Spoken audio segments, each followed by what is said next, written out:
Pray always and don't lose heart.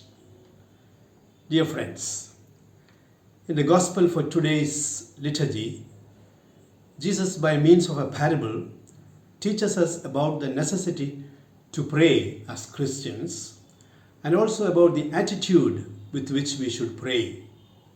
To pray always and not to lose heart. Pray without ceasing. Pray with thanksgiving in your heart. There are various ways in which we can understand prayer. Prayer is raising our minds and hearts to God.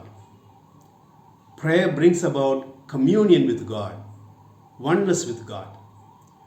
We are distinct from God, yet we are one with Him.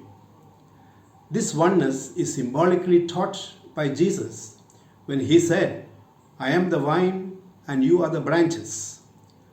Though the branch is not the leaf, yet the leaf and the branch and everything else together make up the vine."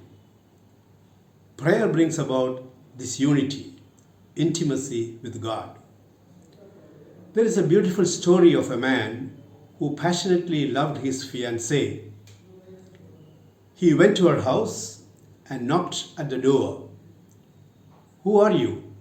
the lady asked from within. "I am your lover.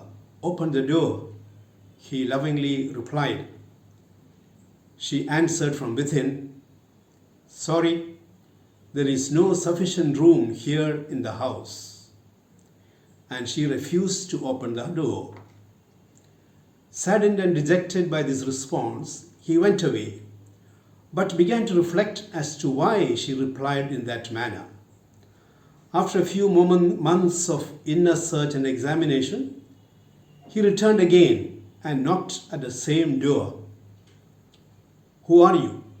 came the familiar voice of the lady from within. He passionately replied, "I am you." The door opened instantly. As he entered the house, the lady replied, "There is no room for two here, but for one heart and soul." Real communion and love brings oneness. Prayer unites us with God. Prayer is expressing our love for God and brings about communion. Jesus expressed this when He said, "My Father and I are one." Prayer is also worship. In Greek, worship means to ascribe worth to something. In my life, where and for what are my energy, enthusiasm, and ability spent? Prayer helps me to direct them all to God. When it is diverted to something else other than God, it becomes idolatry. Prayer helps us to keep up our identity and purpose in life. Prayer can also be understood as a contemplative prayer and devotional prayer. The devotional prayer highlights the otherness of God.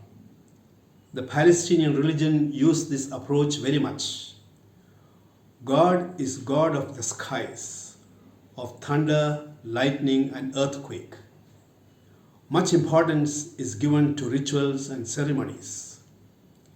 In contemplative prayer, we stress very much the importance of silence and oneness with God. God is one with us. He is Emmanuel. The Indian culture often highlights this style of prayer. Jesus often used the contemplative prayer. He spent the whole night in prayer in deep communion with His Father. Another type of prayer highlighted in today's Gospel is intercessory prayer. Through this prayer, we make known our needs to the Lord, as the lady in the parable demonstrated. We also ask each other to pray for us.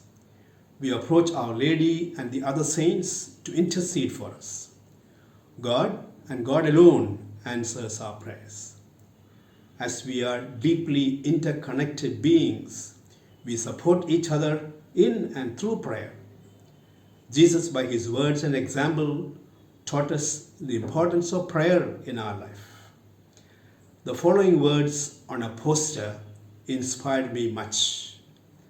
The hands joined in prayer are the hands that rule the world. May God bless you.